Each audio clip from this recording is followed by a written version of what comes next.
All right, so what's next, mate? We've finished with the Funk Master. Yes, the Team, master eh? fun. All right, so What's up? Next step, I think we stick in the Yarra.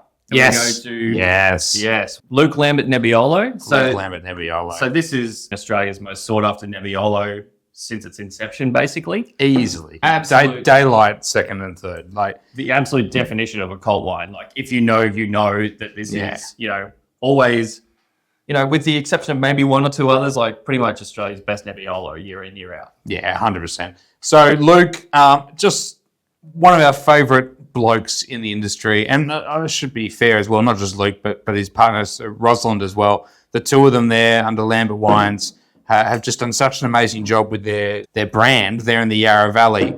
So Luke's best known for his Chardonnays and Syrahs that he's been making for a long time. Those in themselves are culty sort of wines. Are they baby cult wines? Yeah. Baby cult wines? Yeah, sure. This is the big boy cult wine. So Luke he's done a lot of different things in his winemaking career. He was making a lot of Shiraz from Heathcote back in the day.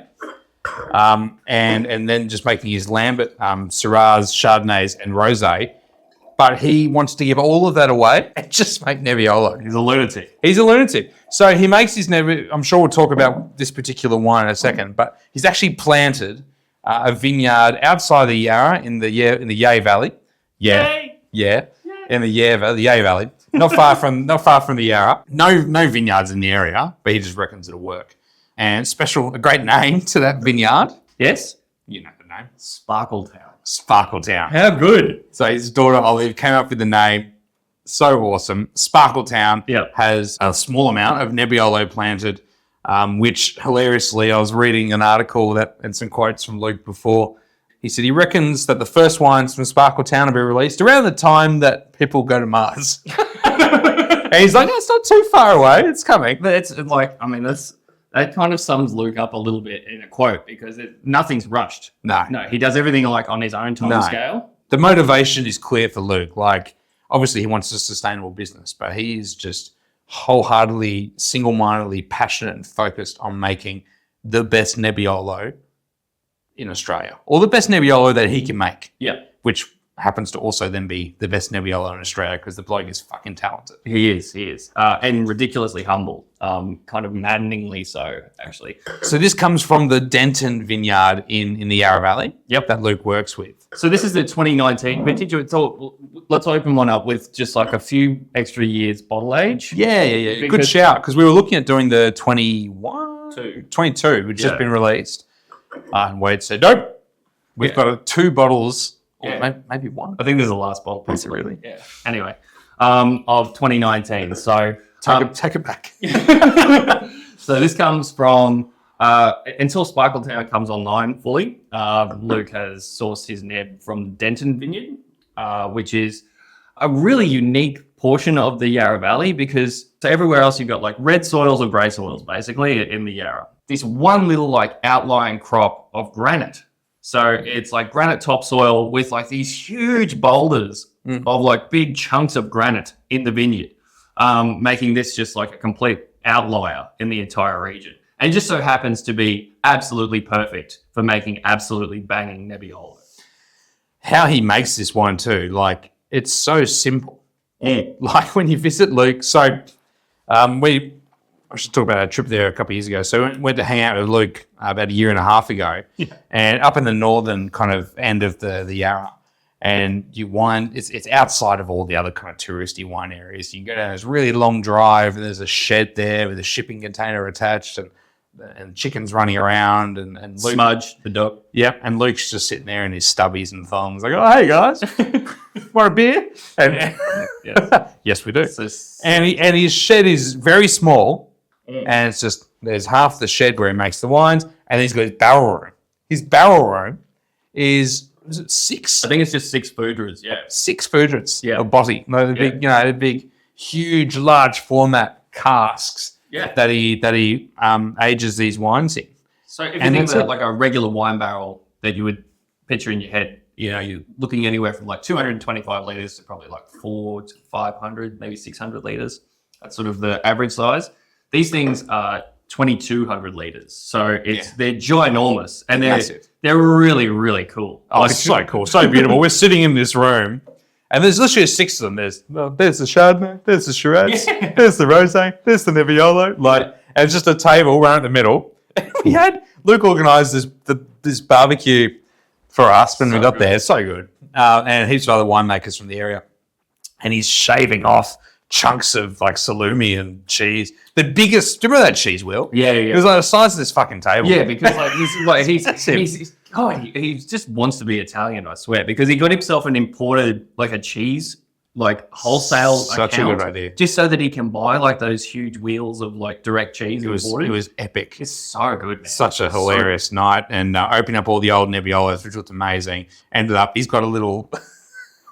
So I slept in the jam room. He's got a little jam room set up there. Wade, me, and Luke at like 2 a.m, just rocking out to like Pearl Jam. Yeah, we're doing like Pearl Jam covers. Yeah, what was the name of our? It was the cover crops. The cover crops. The cover crops. Yeah. Like, this will make no sense to anyone but us and Luke, but that was hilarious. It was anyway, such a good you night. can imagine what drinking Nebbiolo all night does to you the next morning. Yeah. Oh, the best. Great guy. So good. Happens to make amazing wine.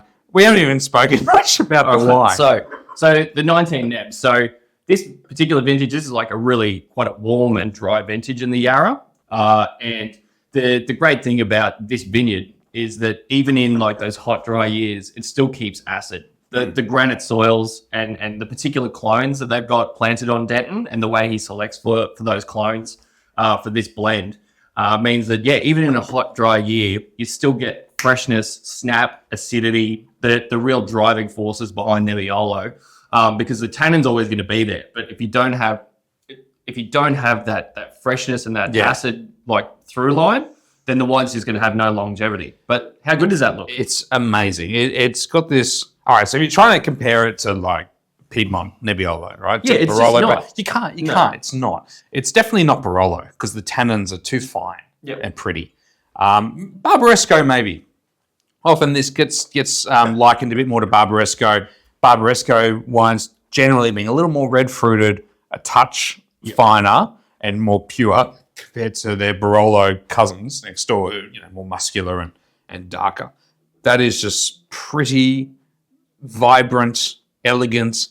Tannins are there, but fine and just integrated. It's just such a beautiful drink. Yeah, so it's like the beautiful thing about this is it's already starting to see a little bit of development. So, I mean, we tasted, Luke brought 3 vintages of the Nebbiolo to Wine Unleashed last year, all in Magnum. And there was like 12, 15, and I think it might have been this wine as well, 19 possibly. But anyway, so the 2012 was probably my wine of the day there because it looked absolutely incredible. Like that is the best Australian Nebbiolo I've tasted to date. I don't know if there's a better one out there. It looked ridiculous.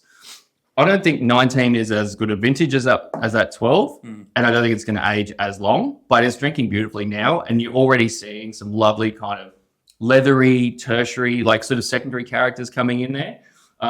There's still plenty of fruit and vibrancy and life in it, but I just think it's probably developing. It's developing quicker than what I saw that 12 anyway, for sure. Yeah.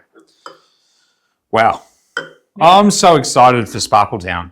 Yeah. I spoke to Luke. I told you. I spoke to Luke like a week ago, just to see how vintage had gone, and he's like, "Oh yeah, no, I was just busy at the shed and took my eye off the vineyard, and the fucking birds got to the fruit, so another year gone."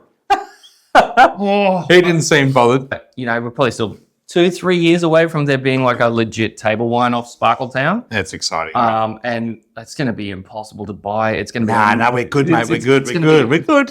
Luke's good. He's a boy. The cover crops, mate. The cover crops. They got to cover. Yeah, the band's got to have an allocation. I like that. Getting the band back together. Anyway, this incredible Nebbiolo. There's a reason this is so sought after. Yep. Theme it today.